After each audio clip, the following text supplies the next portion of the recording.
이번 챕터에서는 강수와 바람의 원리에 대해서 설명을 드리도록 하겠습니다. 먼저 바람이 형성되는 원리에 대해서 먼저 말씀을 좀 드릴게요. 지난 챕터에서 선생님이 차가운 공기는 움직임이 좀 덜해서 착 가라앉아 있기 때문에 밀도가 낮아서 하강하는 성질을 가지고 있다고 얘기를 했고요.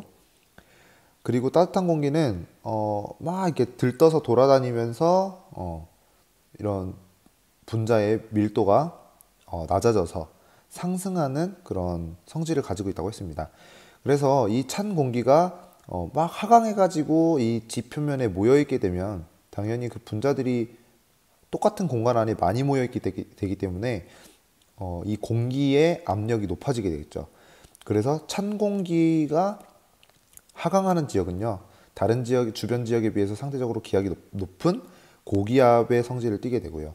그리고 따뜻한 공기, 이렇게 열을 받아서 상승하는 기류가 만들어지는 그런 지역에서는요, 지표면에 이제 다 상승해버리고 많이 없을 거 아닙니까? 그래서 다른 지역에 비해서는 상대적으로 기압이 낮은 저기압의 성질을 띠게 된다라고 보시면 될 것 같아요. 근데 물도 마찬가지로, 물도 높이가 이만한 컵에서 이만한 컵과 이만한 컵이 붙어 있어요. 그럼 이 사이를 이렇게 터주게 되면 물의 높이가 어떻게 맞춰집니까? 요만큼 많은 물의 양이 이렇게 옆으로 흘러 들어가서 이 부분 채우겠죠. 그러면서 물 높이가 같아진단 말이에요. 이 기압도 마찬가지입니다. 더 상대적으로 많이 모여있는 고기압에서 저기압으로 공기 분자들이 막 이동을 하게 돼요.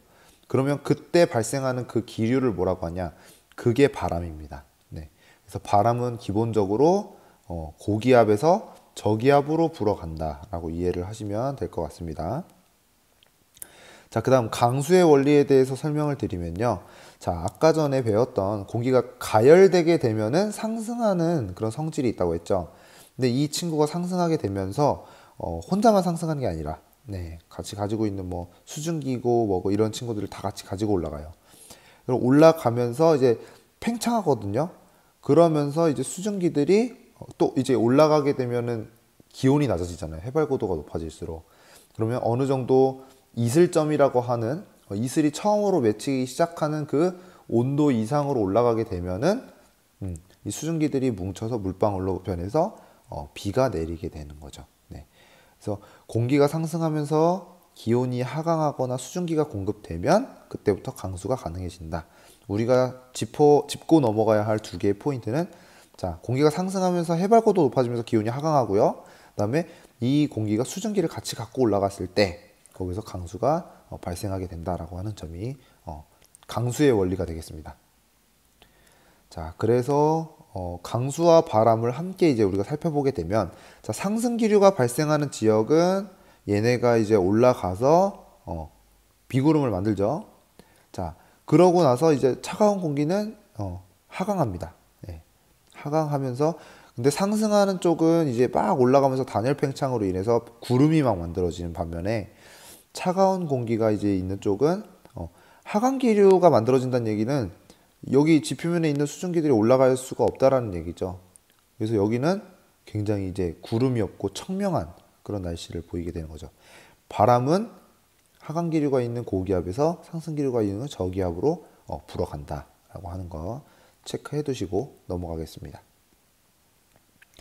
자, 그리고 대기대순환이라고 하는 개념이 나와요. 이건 좀 중요하니까 꼭 별표 쳐두시고 이해될 때까지 계속 반복해서 보시고, 그래도 이해가 안 되면 선생님한테 문의를 해주시면 상세하게 설명을 해드리도록 하겠습니다. 자, 우리 지구가 이렇게 둥그렇게 있습니다.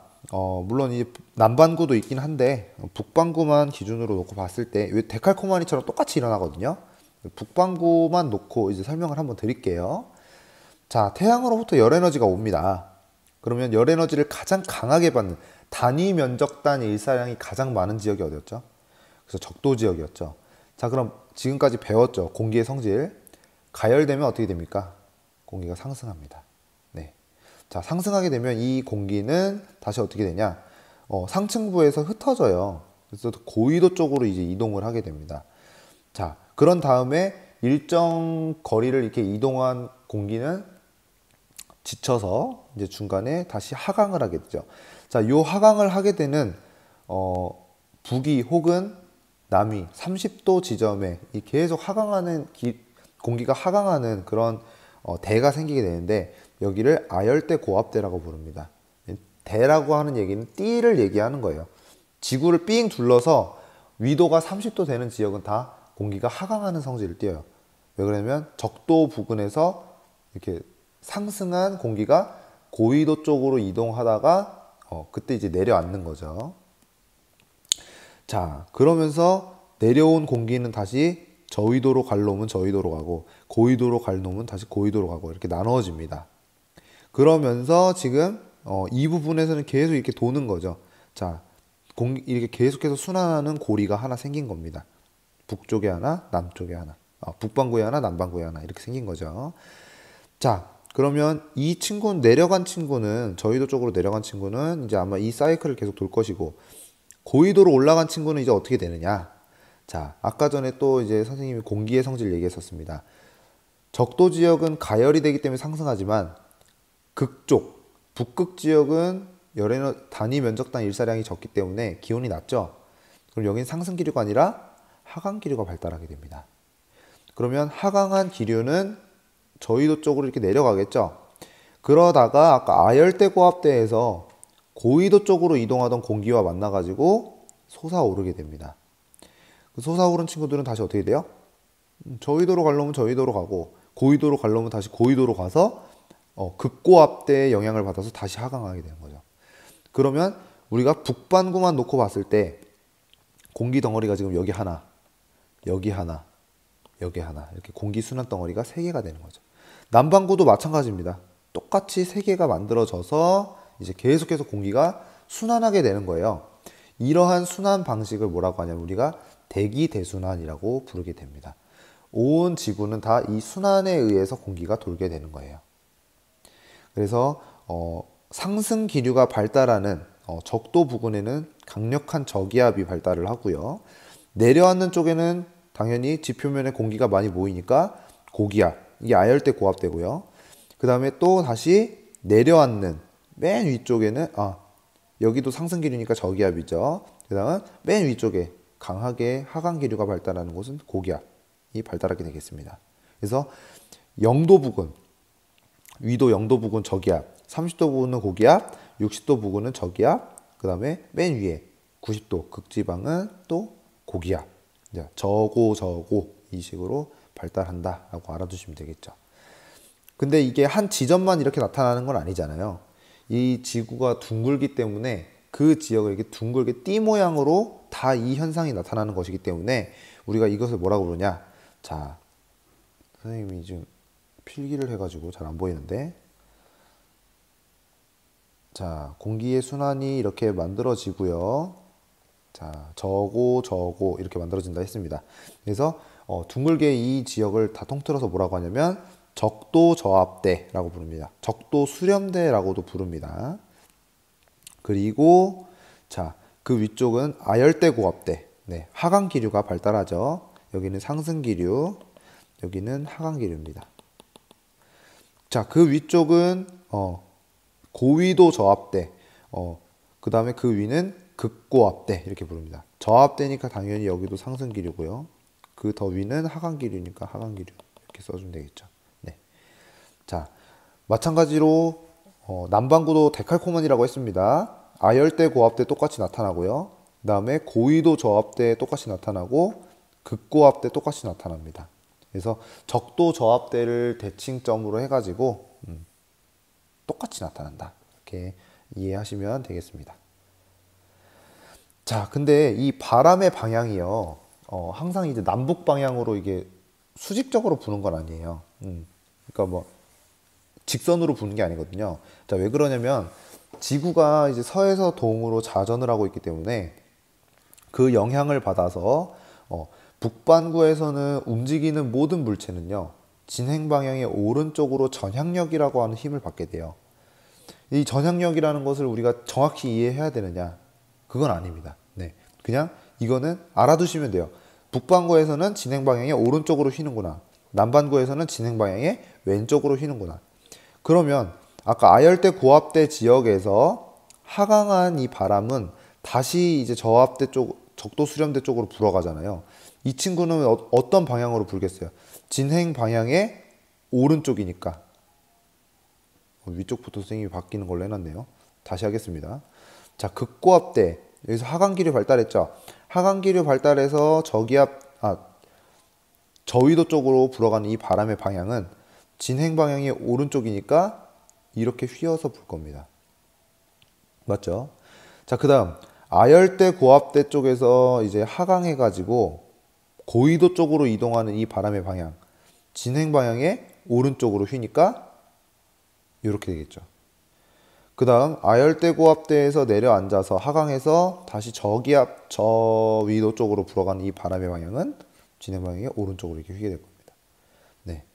그러면 남반구도 마찬가지겠죠. 요렇게 부는 애가 하나 있을 거고, 요렇게 부는 애가 하나 있을 거고, 어떻게 됩니까? 네. 요렇게 부는 애가 있겠죠. 요렇게. 네. 데칼코마니라고 했으니까 똑같이 아마 진행이 될 겁니다. 그래서 각각의 적도조합대, 그 다음에 거기서 조금 더 올라가면 아열대 고압대, 거기서 조금 더 올라가면 고위도 조합대, 또 조금 더 올라가면 극고압대, 이렇게 띠 모양으로 공기가 순환한다라는 것을 알아두고 넘어가시면 되겠습니다. 바람의 방향은 이렇게 됩니다. 그래서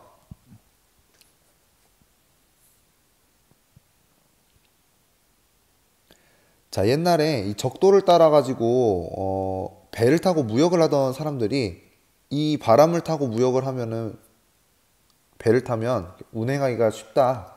한쪽 방향으로 계속 세게 부니까. 그래서 이 바람의 이름을 무역풍이라고 불렀대요. 진짜 트레이드 윈드예요. 그래서 보시면 그래서 북반구에서 불게 되면은 약간 북동 쪽에서 불어오기 때문에 북동 무역풍. 남반구에서 불면 남동 쪽에서 불어오기 때문에 남동 무역풍 이렇게 부릅니다. 그리고 우리나라가 위치한 중위도 지역에서 서쪽에서 항상 불어오는 바람, 우리 배웠죠. 황사 막 이런 거 할 때 편서풍입니다. 그 다음에 맨 위에서 불어오는 것을 동쪽에서 불어오는 극지방의 극동풍 이런 명칭으로 부르게 됩니다. 자, 좀 복잡해 보이지만 이 덩어리의 시스템을 한번 이해하면 이 그림을 이해하는 데는 크게 오랜 시간이 걸리지 않을 거예요. 네. 그럼 이 바람이 강수와 연결된다는 점을 한번 설명을 드릴 텐데, 자, 상승 기류가 주로 발달하는 적도조합대를 중심으로 해가지고는요 비가 많이 내립니다. 그 다음 아열대 고압대는 하강 기류가 강하다고 그랬죠. 고기압이고요. 그래서 비가 적게 내리고요. 자, 그 다음 고위도 저기압대, 거기도 마찬가지로 상승 기류가 발달하기 때문에 비가 오기는 오는데 조금 적게 옵니다. 여기는 왜냐하면 전선성 강수에 의해서 비가 내리는 거라서 그래요. 뒤에서 조금 더 자세하게 설명드리겠습니다. 그리고 그 위에 극지방에서는 강력한 하강기류, 고기압이 발달하기 때문에 비가 거의 내리지 않는다 라고 이해를 하시면 되겠습니다. 자, 한대전선이라고 하는 것을 선생님이 방금 말씀드렸는데, 이건 뭐냐면 차가운 성질의 공기 덩어리, 고기압과 그 다음에 더운 성질의 공기 덩어리가 이렇게 만날 때, 자, 뜨거운 성질의 공기는 항상 위로 떠오르는 성질이 있었고요. 차가운 공기는 아래로 가라앉는 성질이 있었죠.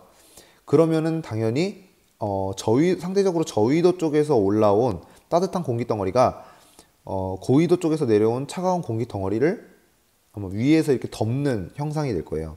그러면 덮고 올라가면서 그것도 상승이잖아요. 그죠? 그러면 공기가 올라가면서 또 누굴 데리고 올라가요? 네, 수증기 데리고 올라가고 응결로 인해서 또 비가 내리겠구나. 그게 바로 한대 전선대에서의 강수가 되는 겁니다. 그래서 이 지역은 상승 기류가 발생하고 강수가 같이 발생하는데 적도만큼 막 강력한 상승 기류가 있는 것은 아니다. 여기 보시면 지금 전선을 타고 올라가는 걸 보실 수 있어요. 이게 전선입니다. 이게 전선. 그러면서 뿌리기 때문에 비가 한 중 정도로 온다. 이해를 하시면 되겠습니다. 자, 그 다음 공전과 계절인데요. 여러분도 다 배우셨던 내용일 거예요. 지구는 23.5도 정도 자전축이 기울어져서 태양 주위를 공전하고 있습니다. 자, 이 지구가 이렇게 공전을 하게 되는데 이 친구가 요쯤 오게 되면 북반구 지역이 다 이제 태양의 그 범위에 오게 되죠. 태양 에너지를 직방으로 받게 됩니다. 높은 각도에서. 그래서 이때가 북반구 기준으로 여름이 되고요. 다시 이 아래쪽으로 가게 되면은 처음 시작했던 봄 계절과 같이 그냥 태양이 딱 적도 정도로 비추게 돼요. 자, 그런 다음에 여기로 가게 되면 자, 북반구 지역은 지금 이쪽으로 많이 기울어졌기 때문에 태양빛을 이렇게 많이 받습니까? 못 받습니까? 낮은 각도에서 받게 되는 거죠. 그렇기 때문에 이 시기에는 상대적으로 좀 기후가 한랭한 계절이 되는 거죠. 겨울 계절이. 그래서 여기가 여름, 여기가 가을, 여기가 겨울이 되겠죠. 처음에 시작했던 시점이 바로 봄이 되는 겁니다. 자, 그래서 춘분, 하지, 추분, 동지. 우리나라에서 이 24절기를 나눌 때 사계절이 시작되는 그 지점을 이야기하는 거예요. 그래서 태양으로부터 이렇게 똑바르게 위치했을 때 두 계절이죠. 봄 아니면 가을이고, 그다음에 북반구가 태양을 향해서 기울어져 있었을 시기가 여름. 남반구는 반대로 이제 태양을 향해서 기울어져 있지 않기 때문에 겨울이겠죠. 계절이 반대니까. 그다음에 가을을 지나서 이쪽으로 가게 됐을 때는 남반구가 태양 쪽으로 기울어져 있고 북반구는 상대적으로 태양으로부터 멀기 때문에 그때는 북반구 겨울, 남반구 여름이 되겠습니다. 자, 이렇게 공기 덩어리들이 위치에 분포해 있는 것을 보실 수가 있고요. 자, 1월과 7월이 근데 이 고압대들이요 한 곳에 위치한 게 아니라 지구의 계절 변화에 따라서 위로 이동하기도 하고 아래로 이동하기도 합니다. 선생님이 아까 열적도 말씀드렸을 거예요. 7월은 북반구 기준으로 이제 열적도가 많이 위쪽으로 올라갑니다. 그러니까 이제 북반구에 여름이 오는 거예요. 근데 1월 달에는 남반구가 여름이기 때문에 자, 보시면은 이 비구름 그려져 있는 데가 적도 저압대예요. 열대 수렴대입니다. 열적도죠, 열적도. 7월에는 북반구 쪽으로 많이 이동해 있고 1월에는 남반구 쪽으로 많이 이동해 있는 거 보실 수 있죠. 그에 따라서 지금 적도 저압대, 중위도 고압대, 고위도 저압대, 극고압대가 극고압대는 거의 영향이 없죠. 위치가 계속 달라져요. 7월 달에는 전체적으로 위로 올라가고요. 북쪽으로 올라가고요. 1월 달에는 전체적으로 남쪽으로 내려가는 것을 보실 수 있습니다. 네. 요 시스템 한번 이해가 안 되면 찬찬히 한 번 더 다시 한번 그림 보면서 이해를 하고 넘어가시면 되겠습니다. 자, 그 다음 계절풍이라고 하는 바람이 나오는데요. 이것도 한국지리에서 이제 배웠던 내용이죠.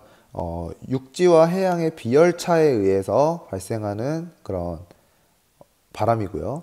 여름에는 대륙의 비열이 더 작기 때문에 대륙에서 상승기류가 발생합니다. 저기압이죠. 그러면 당연히 고기압에서 저기압으로 바람이 불기 때문에 해양에서 대륙 쪽으로 바람이 불어오게 돼요. 당연히 저위도 쪽에서 불어오기 때문에 고온이고 바다에서 불어오기 때문에 다습하겠죠. 그래서 이 고온 다습한 기후를 이용해서 계절풍지대에서는 벼농사가 굉장히 많이 행해지고 있다. 인도 차이나 반도가 대표적이다라고 말씀드렸습니다. 그 다음 겨울에는 바람의 방향이 바뀌어요. 비열이 상대적으로 큰 바다가 더 온난하기 때문에 이쪽에서 이제 상승기류가 발생하는 거죠. 그리고 상대적으로 이제 기온이 더 낮은 대륙 쪽에서 하강기류가 발생해서 마찬가지로 저기압에서 고기압으로 바람이 불어오기 때문에 대륙에서 해양으로 고위도에서 불어오니까 한랭하겠죠. 육지에서 불어오니까 건조하겠죠. 한랭 건조한 바람이 불어온다 라고 하는 것을 기억해 두시면 되겠습니다. 그 계절풍의 영향이 많은 쪽이 이제 대륙 동안 지역이에요. 그래서 대륙 동안 지역은 이제 연교차가 굉장히 크고요. 강수의 계절차가 큰 것이 특징이 되겠습니다. 자, 열대성 저기압은 쉽게 얘기해서 우리 태풍 이해하시면 돼요. 태풍은 이제 만들어지려면 두 가지가 이제 중요한데 높은 온도의 바닷물이 필요하고요.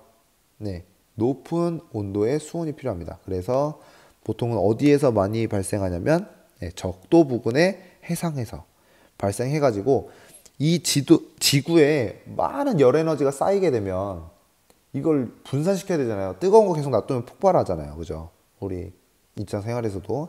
그래서 이 뜨거운 열을 고위도 지방으로 올려주는 역할을 하는 게 바로 이 열대성 저기압이에요. 그래서 지금 이런 열대성 저기압의 진행 방향을 보시면은 다 적도에서 만들어져 가지고 고위도 쪽으로 이동하는 걸 보실 수가 있어요. 네.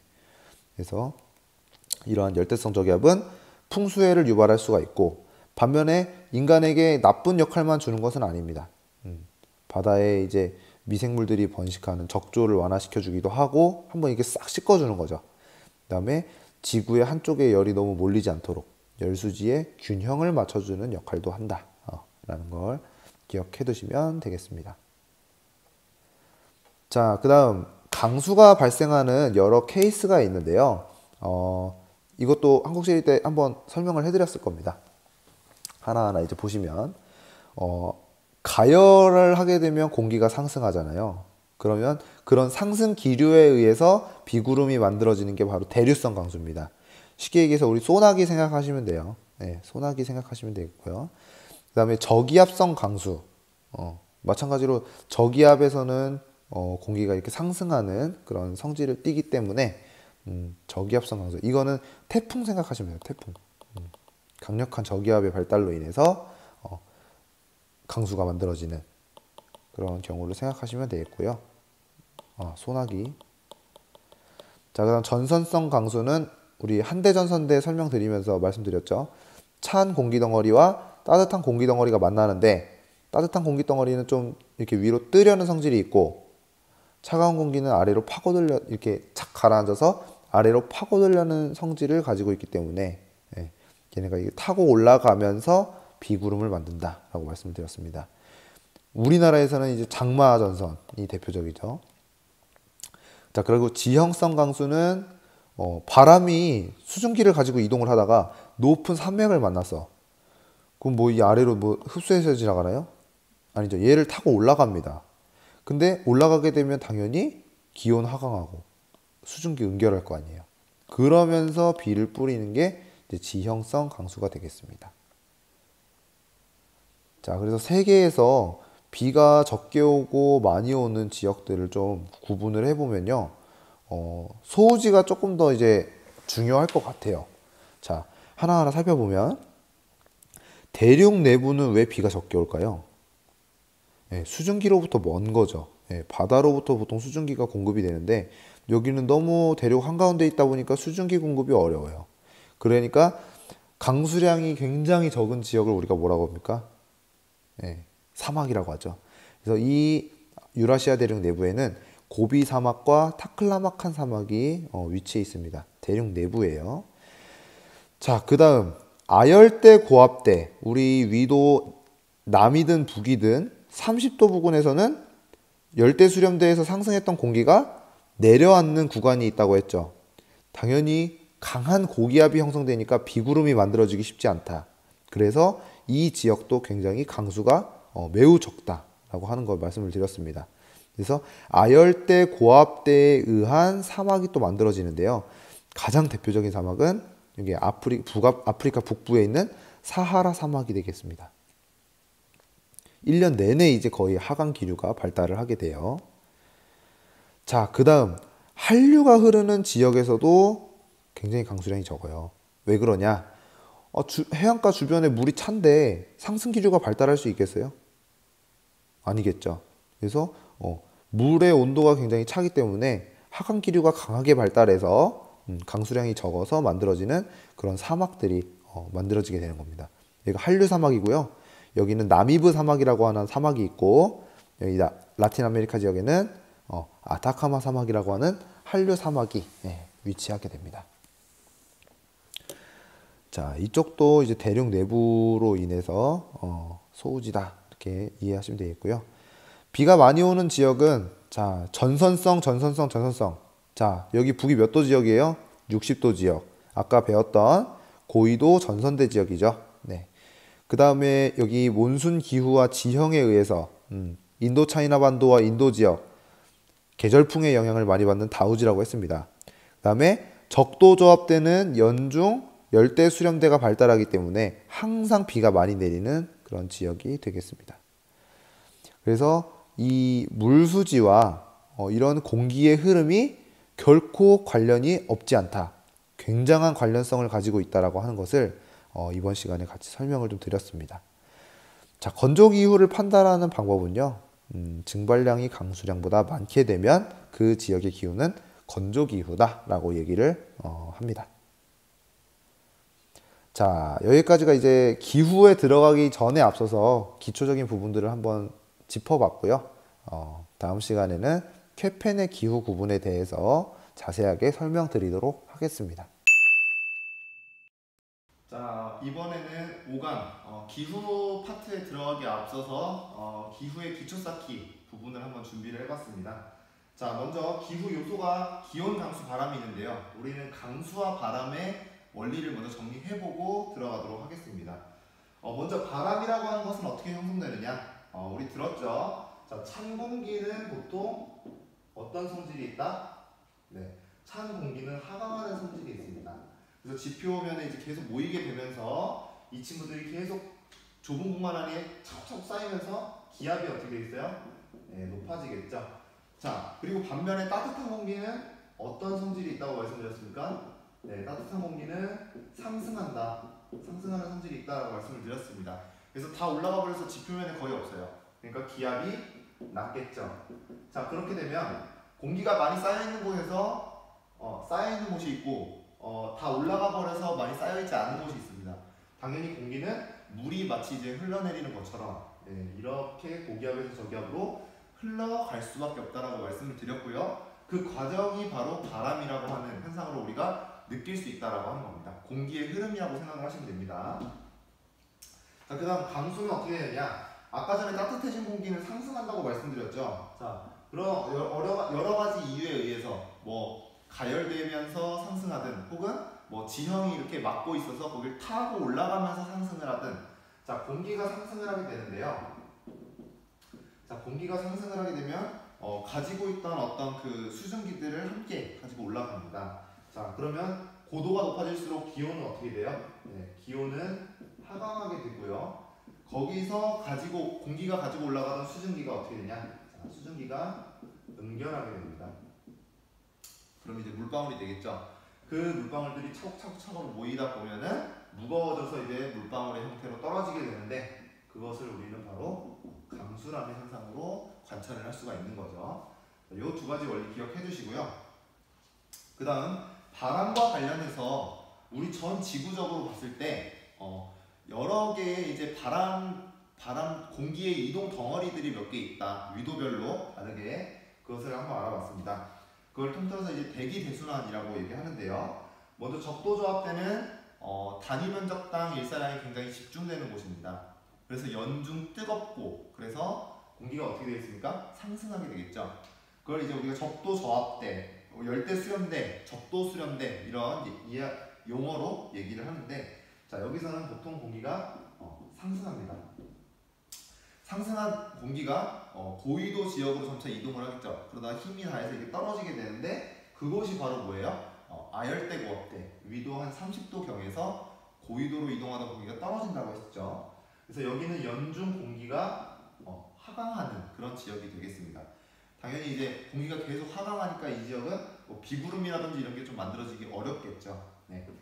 자, 그리고 나서 다시금 이제 내려앉은 공기가 고위도로 올라가기도 하고 저위도로 내려가기도 하겠죠. 자, 고위도로 이동하던 공기가 극쪽에서 계속해서 이제 또 극쪽에도 굉장히 커다란 고압대 아래로 하강하는 그런 공기류가 발생을 하거든요. 그러니까 아열대 고압대에서 다시 위로 올라가는 친구와 극고압대에서 내려와서 저위도로 이동하던 친구가 만나가지고 중간에서 다시금 이렇게 상승하는 구간이 생기겠죠. 그게 고위도 저압대가 되겠습니다. 여기서는 다시 상승을 하고요. 그 다음 추운 지역, 맨 극지방에 있는 지역은 말씀드렸듯이 찬 공기는 하강하는 성질을 띈다고 말씀드렸죠. 그래서 여기는 연중 하강 기류가 발달하는 그런 모습을 띠게 됩니다. 자, 그래서 이 적도 지역에서 적도 수렴대를 향해 가지고 계속해서 부는 그 동풍 계열의 바람을 뭐라고 하냐면요. 이게 이제 무역풍이라고 부르고요.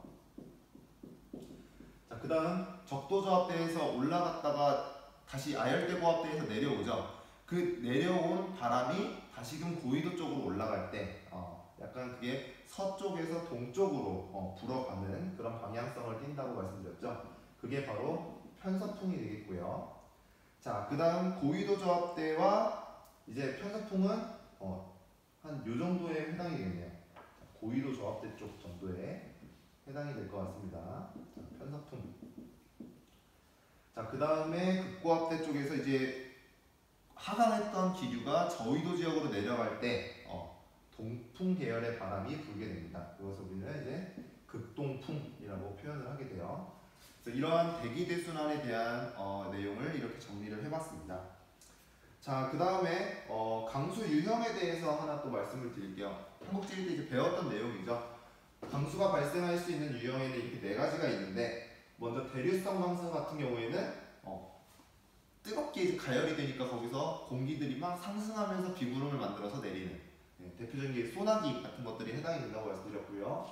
그다음 저기압성 강수도 마찬가지로 엄청나게 이제 따뜻해진 공기들이 계속 거대하게 상승을 하면서 거대한 저기압을 만드는 거예요. 그러면서 그 저기압에 의해서 공기들이 올라가면서 비구름을 만드는 그게 저기압성 강수. 우리 실제 생활에서 이제 태풍 같은 경우가 해당이 되겠고요. 대류성 강수가 조금 더 규모가 작다 이렇게 생각하시면 되겠습니다. 그다음 전선성 강수는 뜨거운 공기 덩어리와 차가운 공기 덩어리가 만나게 되면 어떤 이렇게 경계선이 생길 거 아닙니까? 그럼 거기서 따뜻한 공기 덩어리는 찬 공기 덩어리 위로 올라가려는 성질이 있겠죠. 그러면서 만들어지는 이 띠를 따라서 강수를 뿌리게 되는 그것이 바로 전선성 강수가 되겠고요. 우리나라의 장마전선이 해당이 되겠습니다.